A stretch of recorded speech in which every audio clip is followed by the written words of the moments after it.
So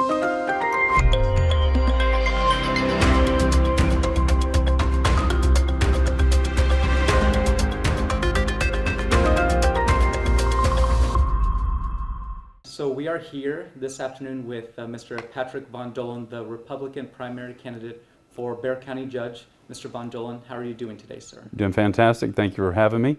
A great opportunity to share with you and with the people of Bexar County what's happening with the race and why I'm running and why it's so important for them. A pleasure, yeah. And you know, for transparency for those watching, we're chatting. What is it? 5 days out, or less than a week out, a few days out from the primary elections on Tuesday. So when folks see this, they will know the results and who you're going to be facing, the Democratic side, come November. Kind of the easiest question first, so folks can get the 20,000-foot view of about you. When and why did you decide to run for Bexar County Judge? Well, I'm a financial advisor for over 28 years, married for almost 30 years, a father of 9 children, and I saw what was happening with Bexar County, and I knew who was going to be running on the Democrat side, and it became very apparent that we have an opportunity in Bexar County to redirect the course of Bexar County from the fiscal cliff that we're about to fall off as a county. And so it's been a long time in the making of having lawyers create the problem, lawyers serving as Bexar County Judge, create a problem for us that it created this fiscal cliff. And you need somebody who's good with money and a financial advisor to come in and help resolve these issues and bring the county back to where it's good for residents of Bexar County, so we can focus on their pocketbook and making their quality of life better. So is that something that you hope to tout, have been touting to voters and do hope to do the same in the coming months as your background as a financial advisor, and how you'll be able to leverage that experience and background in this position? Absolutely. We do fee-based financial planning, and so we help people not only be able to collect their assets and know exactly what they have, but then to go into risk management and make sure that they are protected, and then to leverage those and deploy their assets to help them accomplish their goals that require money and planning to achieve. And it's time for that kind of accountability in Bexar County governance. We've gone through the last little over 3 years with the current incumbent, and then 20 plus years with the previous, and have led us, both lawyers, and both have done different things, but they've brought us to a situation where we're in a real financial hardship. We have people that have faced in the county 173% increase in their real cost of what their property taxes are. And for the city, 133% in increased property tax rate.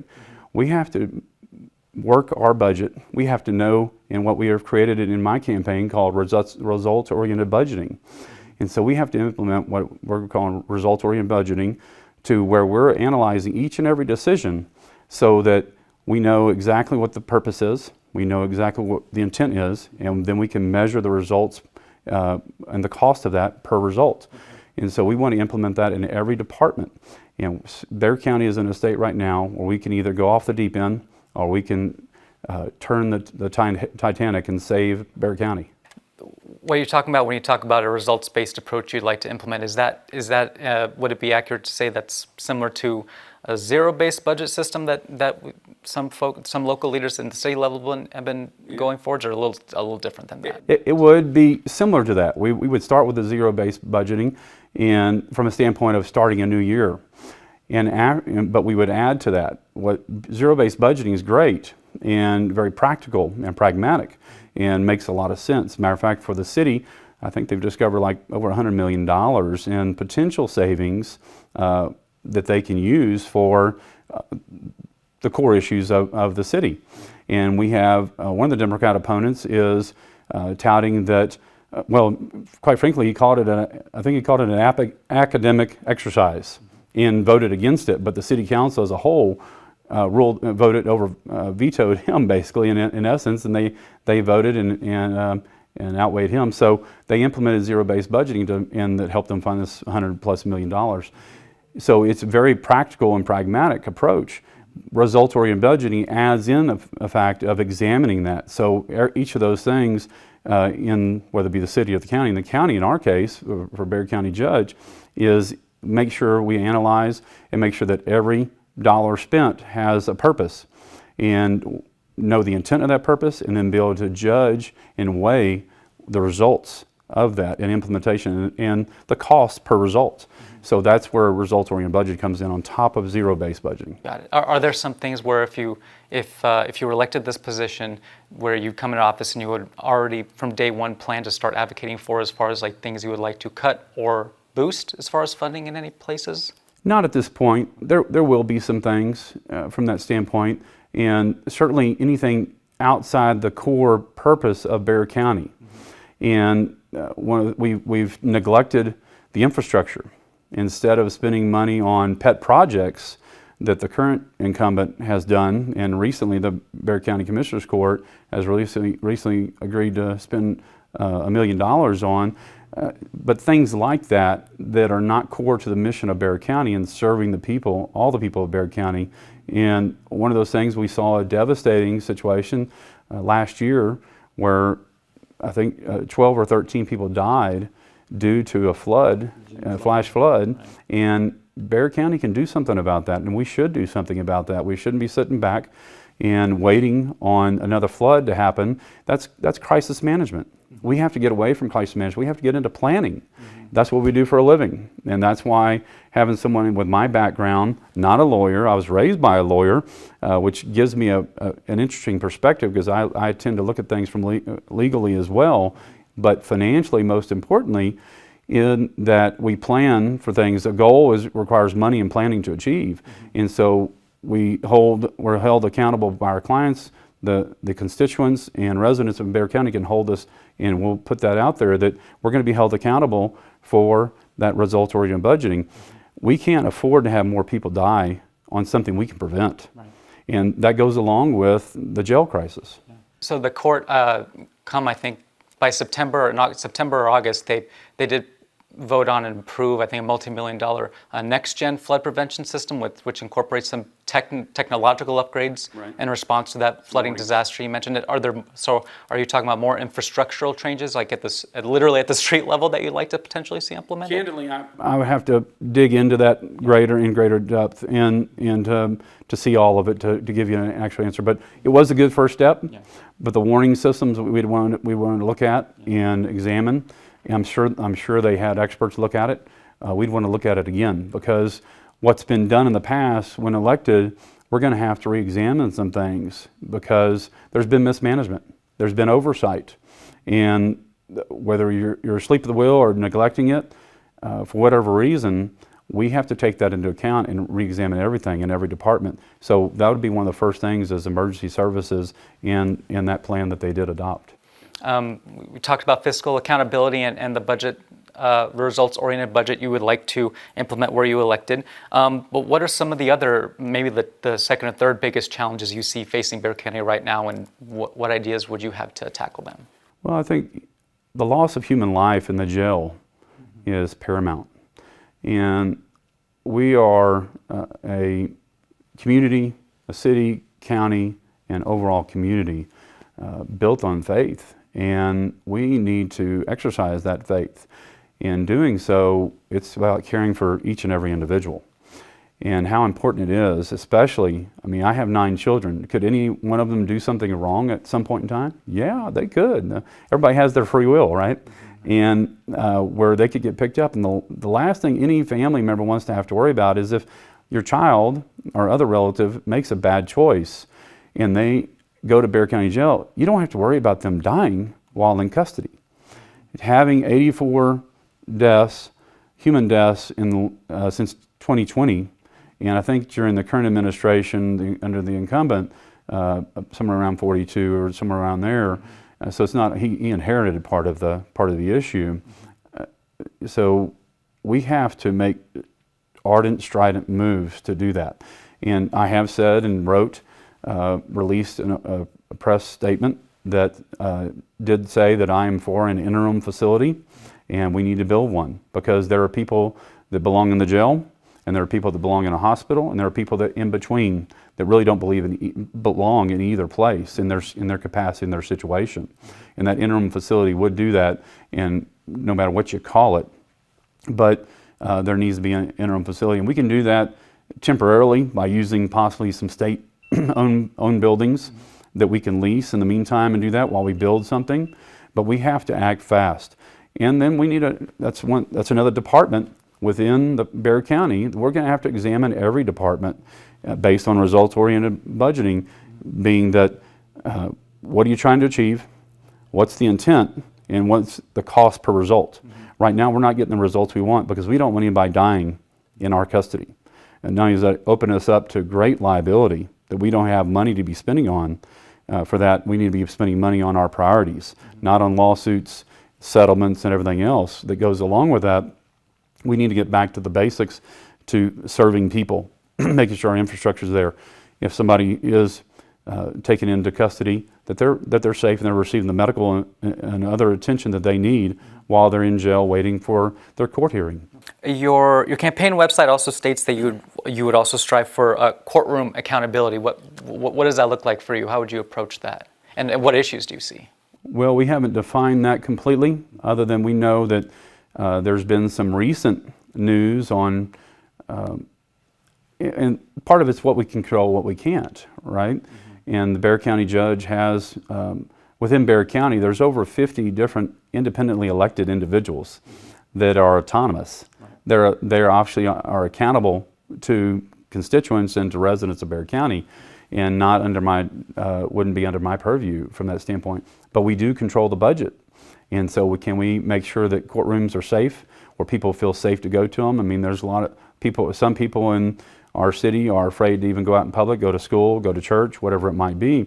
We want to make sure that they're obviously feel safe to go to the courtroom for whatever hearing they might have. But the behavior in the courtroom needs to be not only civil, but also respectful of each and every individual, and certainly the authority who sits on the bench. And that person sitting on the bench needs to make sure that they are civil and impartial from that standpoint, and takes care of business at hand. They have their own judicial conduct from that standpoint. But the courthouse as a whole needs it. One of the other things is making sure that it's, as I noticed walking up here today, y'all put in a relatively new ramp for it to be ADA compliant. We want to make sure the Bexar County Courthouse is ADA compatible and compliant, so everybody can access the Bexar County Courthouse. So, there's certainly parts and details that will come out later as we get closer to November, and certainly to be ready to go into full force day one, January next year. And kind of staying on the subject of courtroom proceedings, on the flip side, obviously one of the other big county races this year is an open race for a county district attorney. What kind of individual would you like to see fill that position? Because there are some candidates that many are coming from who are working as prosecutors in the office right now. Some are outsiders who say there needs to be a fresh voice, fresh leadership. What kind of individual would you like to see take that charge there? Well, I've been at a couple events where I've seen them speak in the campaign trail, and there's certainly a lot of people running, and it's a crowded field, especially on the Democrat side. And I like some of the things that they said, but when it comes down to it, the basics is make sure that someone knows the law, is able to implement the law, to prosecute, and to run an office. They have a bunch of employees that they'll have to not only manage but train, especially with young attorneys that come out from law school that tend to get hired into an assistant district attorney position. And so we like people that know the law, and obviously St. Mary's and other law schools in Texas produce smart students, smart attorneys in this case, and that pass the bar. We want them to know the law, to abide by the law, to implement it and manage that office efficiently, so that we're not waiting, people aren't waiting for their trial in excess of what they should. But that goes back to the jail crisis. And because they're waiting in the jail for their hearings, in many cases, unless they're farmed out, because the jail is at 100% capacity and has been that way for several years. And now we're farming out people locals, particularly locals, but anyone who's been taken into custody farming out to counties around us that have capacity, and we're paying an exorbitant amount of money to pay them because we don't have capacity, and so that would go dovetail together. So you've run for San Antonio City Council 3 times in the past. You've taken candidates to runoffs, Yes. and extended that elections in those particular districts that you've run for, and rising near to the top of packed ballots for pretty much all of those elections, right? So I want to talk a little bit about you just making the decision to pivot from city council to Bexar County judge. It's switching from nonpartisan race to a partisan race.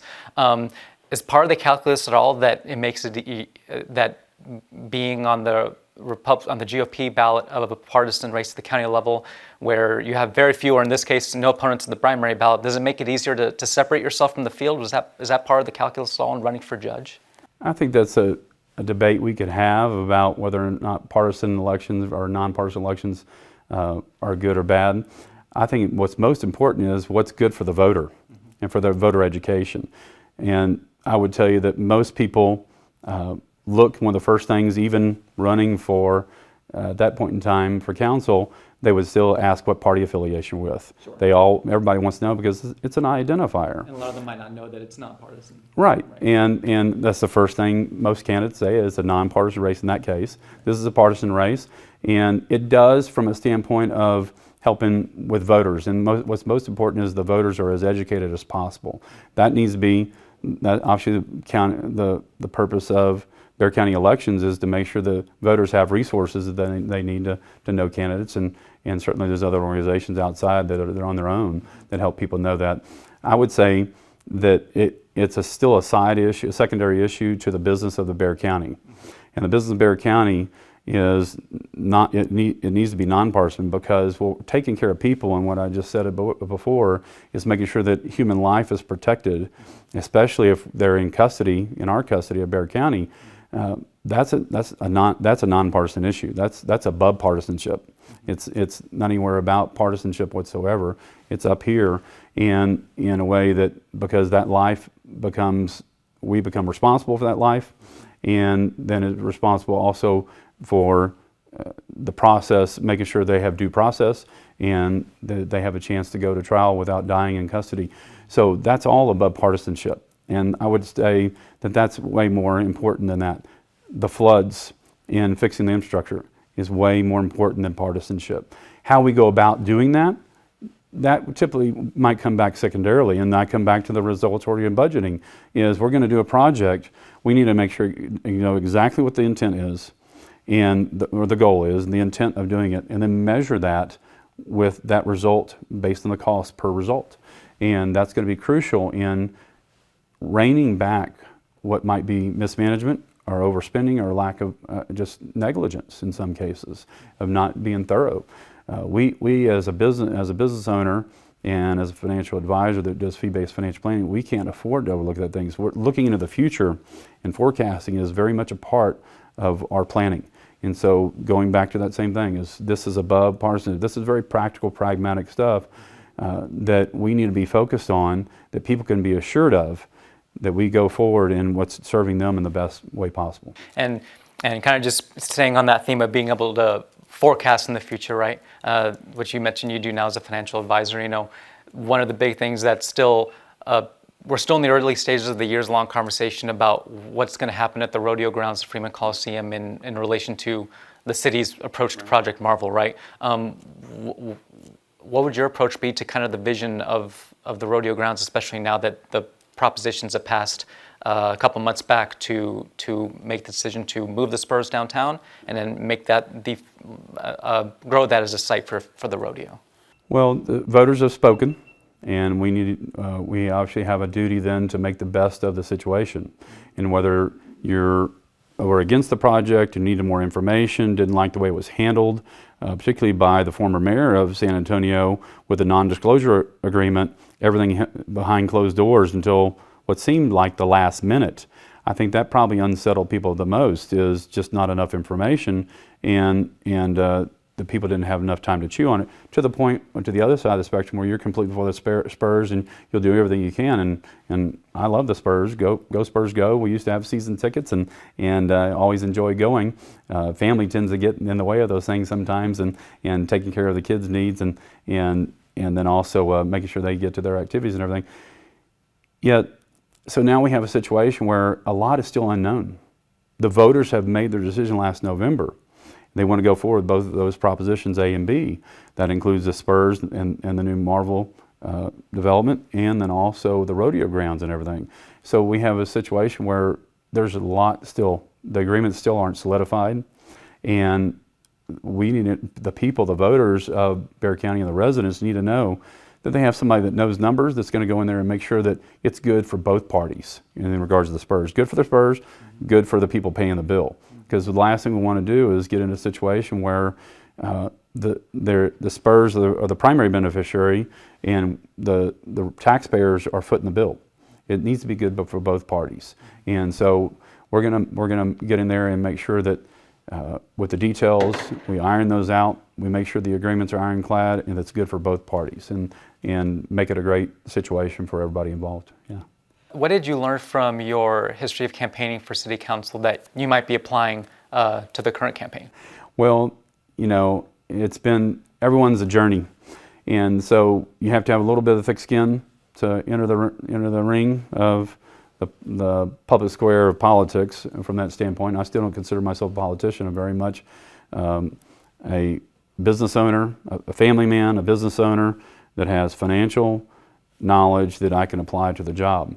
And in each case, it's gotten in the situation where I've taken the approach of always befriending my competitors. Some might call our opponents. But I like getting to know them. I like seeing what's important to them. Because at some point in time in the future, not only will they be a constituent of mine, but they will also possibly be in a situation where they're in an elected office. But building relationship is what makes the world tick. Artificial intelligence and everything can grow as much, and it might eliminate some jobs, but knowing people is what makes the world go round. And so in the first campaign and back in 27, I met a man named David Cohen. He's one of the 10 candidates running. We became fast friends and good friends to this day. And the great thing I can say is I've already helped Bexar County Commissioners Court in multiple ways. General David Cohen, MD, medical doctor, is now been appointed by Grant Moody on Bexar County Commissioners Court Precinct 3 to the University Hospital System. Well, that came from my relationship with David, and I introduced him to Grant Moody and wrote a recommendation letter for him and went through that process. He's a fantastic individual, and when Grant and I had those conversations about what appointments he had after his election and how I could help him, I was thinking about it. And so knowing people and working with people and like people and like working with people helps you know where to put people, because appointments of the job are part of the job. And so doing that, and it's very important to know people and what's important to them. So just like that is an example of the desire to, one, get to know people, help people, and to serve. And so I've already exhibited that, but without being in elected office.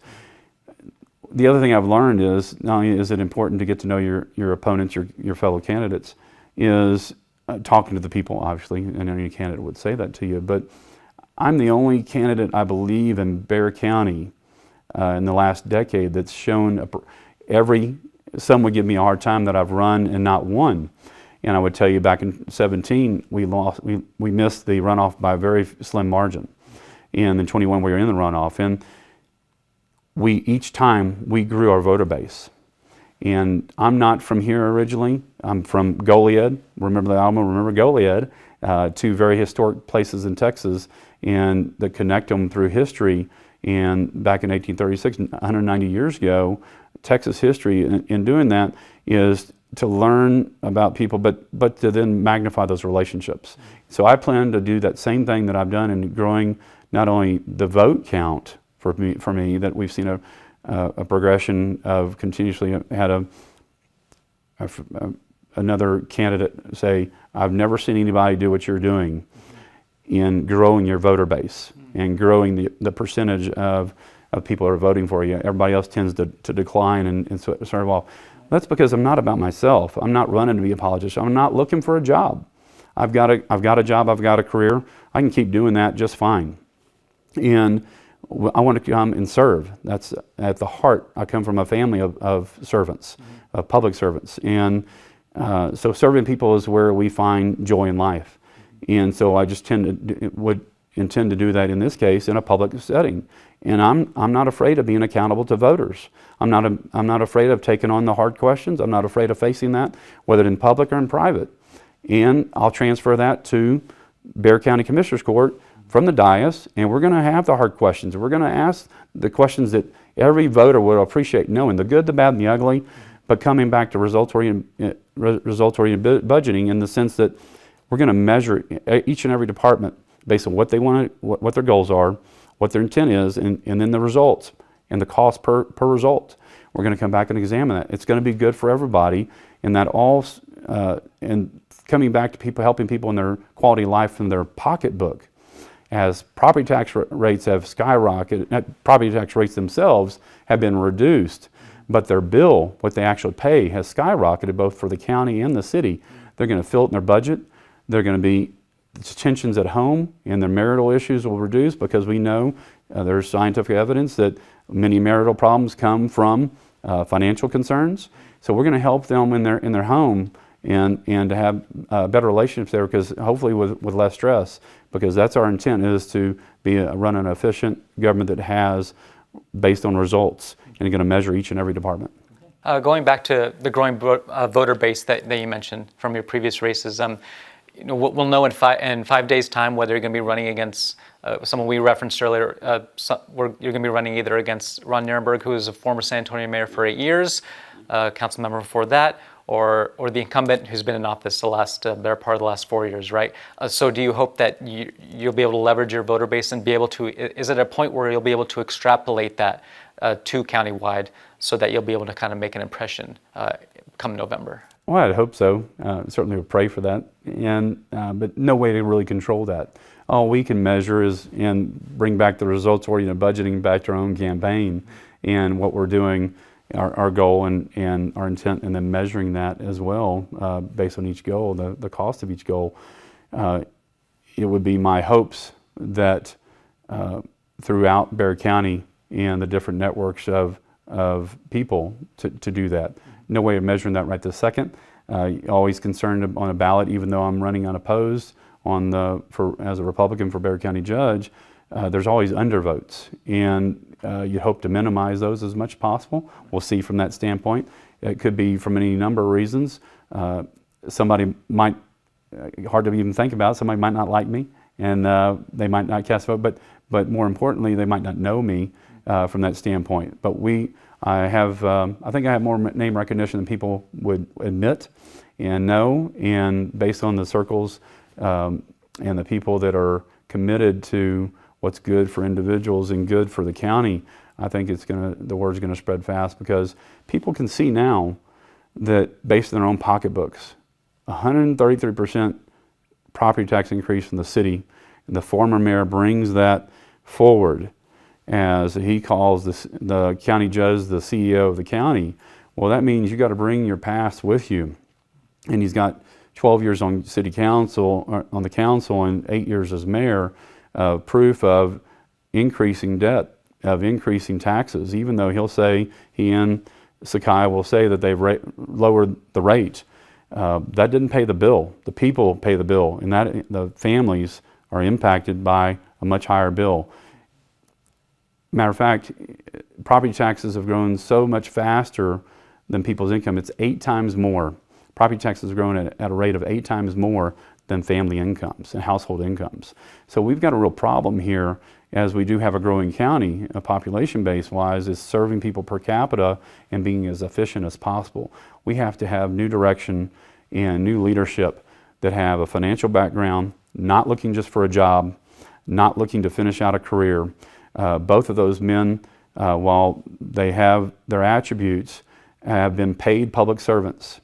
And one is looking to retire, the other is looking for a job. And I'm not looking for either. I'm looking to serve the people of Bexar County and to right the ship and we're going to examine each and every department. We're going to apply results-oriented budgeting. We're going to do what's good fiscally and sound,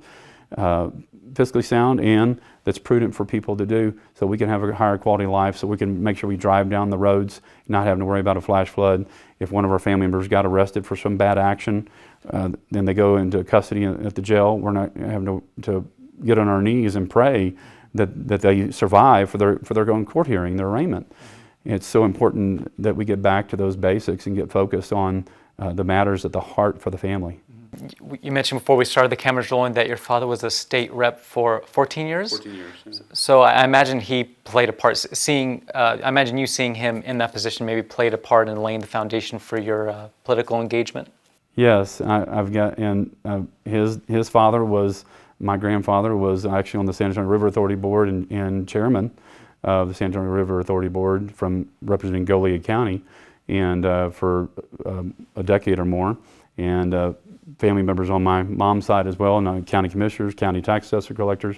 But my dad certainly played the most significant role in that capacity. I grew up at the Capitol, and as a state rep, if I wanted to spend time with my dad, then I went with him, and spent many nights on a black leather couch in the dungeon when he first started on the House, and staying there and spend the night and sleeping while he's working and work with constituents or fellow legislators.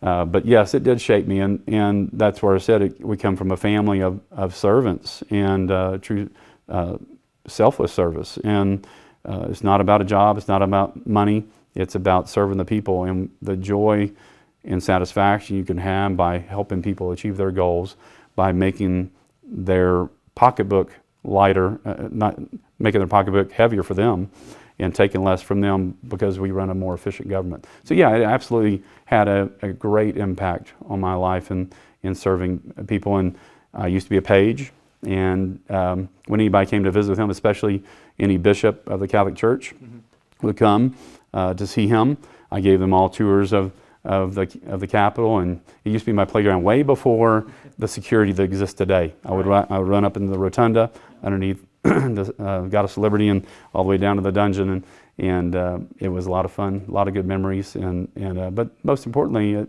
brings back home of how that instilled in me of the desire to serve people. Yeah. Is there anything else that you wanted our audience to know about you? Again, we're as people are gonna be seeing this, we're a couple days away from knowing who your opponent will be and who you'll be campaigning against the next several months ahead of November. What else would you like folks to know about you that maybe I didn't ask about, sir?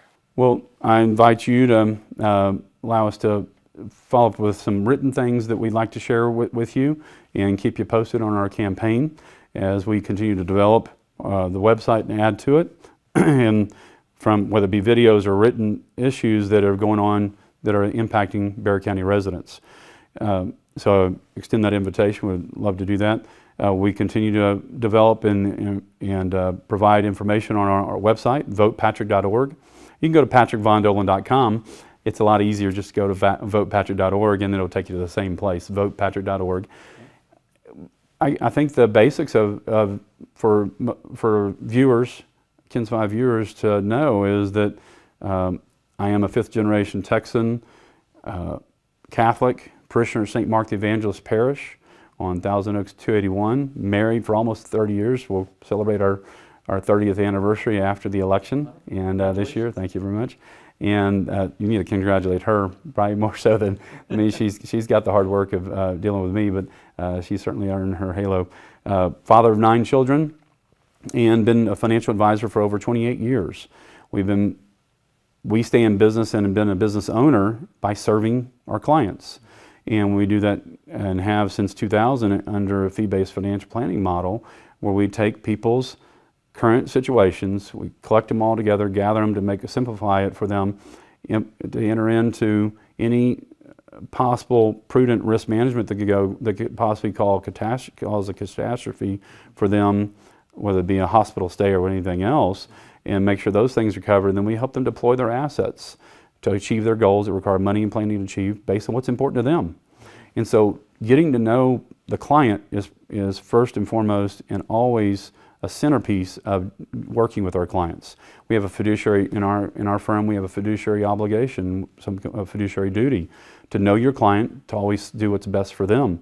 And in this case, running for Bexar County judge is crucial to have a judge that is focused, laser focused on what's best for the resident and for the person who is down and out and for the person who is most in need of help, especially if they're in one of our facilities, whether it be custody or in University Hospital, whatever it might be, to do that. And then to help them get back on their feet that they can be independent from the government and move forward with life. We have not only a faith perspective, a call by our faith to help people, but also a practical one, because we can go through and examine the budget and where the county budget is, the money being spent, and identify things that are not core to services. They're on pet projects, whether it be the current incumbent or the pet projects from the former mayor of San Antonio that he'll try to bring over and replicate to give you what he called the city you deserve. I think Bexar County deserves better. I think they deserve a candidate, a Bexar County judge, who's going to be focused on the basics of what makes life tick and go here, to make sure that they can get to and from work, to and from church, to and from the soccer field, football field, whatever else it might be, safely, knowing they can do that, and then make sure we have emergency services there for them, and to provide the backbone. And because the beating heart is not Bexar County, the beating heart is families. They're the income generators, and Bexar County provides an organizational structure to help people stay in the lines of a freeway, and if bad's over here and good's over here, is to stay between them and not fall off the rails, but pursue their goals and give them the freedom to do that. That's what I intend to do. And we have a situation in Bexar County right now that the Bexar County manager, budget manager, has already said in the next couple of years we're at a financial cliff, and $28 million in debt potentially. And Bexar County's budget's about $3 billion. It's actually smaller than the city of San Antonio. But to be in a budget deficit of $28 billion forecasted in the next couple of years, it's the lawyers who are acting as county judge who got us here. And we need somebody who knows numbers and has financial sense, the wherewithal, the backbone, the fortitude to carry us through, to examine those things, each and every department of the county and each and every dollar that goes. We're going to make sure that we, on anything over $50,000 that's contracted and approved by the Bexar County Commissioner Court, we're going to make sure it's completely transparent 3 days before the vote, so everybody can see it. Make it much easier to see not only the documents and the proposals, but also the backup documents. Taxpayers have a right to know, and transparency is a huge issue for getting this done, so that people have confidence in what we're doing. We're not holding anything back. Here's the good, the bad, and the ugly of the situation. And we need to make sure we're providing that to them. And unfortunately, Bexar County website itself is still clunky. And I'll give credit to the city that's actually a little bit better on the city side.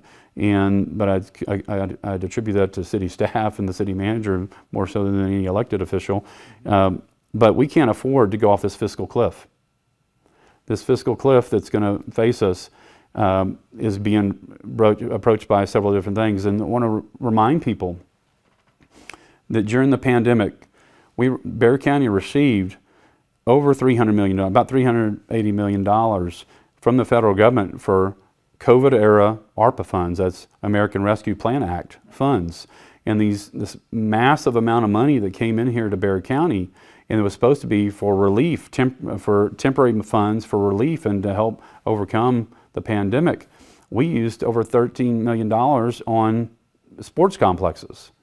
And that was not privy to. We hired 90 new employees of thereabouts that are permanent positions for the county on temporary money. And any business owner knows you have fixed expenses and you have variable expenses. And you want to keep your fixed expenses as low as possible, and your variable expenses, you take them on as you need to, and you have reserves for that. And we have no reserves to handle any contingency. And at this point, we're just go deeper in debt. And we can't afford to do that. And we need somebody who's used to planning, who's knows planning, who's willing to implement it, ask the hard questions and go forward, but it's gonna take on the jail crisis.